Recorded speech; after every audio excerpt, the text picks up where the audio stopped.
দুপুরে খেতে বসে বাটিতে মা আরো 2 পিস আলু আর 2টো মাটনের সলিড পিস তুলে দিতেই হা হা করে উঠলাম আমি। ঝেঁঝে মাকে বললাম, তোমার এই অতি আদরেই আমার আজ চেহারার এই অবস্থা। কেন আমাকে খাইয়েছ এত এত?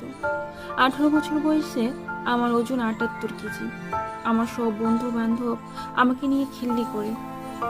তুমি বুঝবে না আমার কি যন্ত্রণা। আবার খাবার খাওয়া রেখে আমি দুমদাম করে উঠে গেলাম। দরাম করে দরজা বন্ধ করে দিলাম। বিছানার উপর উপর করে শুয়ে কাঁদতে শুরু করলাম। এত কষ্ট হচ্ছে। এমনিতে কারো কথায় কিছু যায় আসে না আমার, কিন্তু নির্ঝর, ও এটা করতে পারলো আমার সঙ্গে। গতকাল পার্কে বেড়াতে গিয়ে নির্ঝরের অপমানটা আমার গলায় কাঁটার মতো ব্যথা দিচ্ছে বারবার।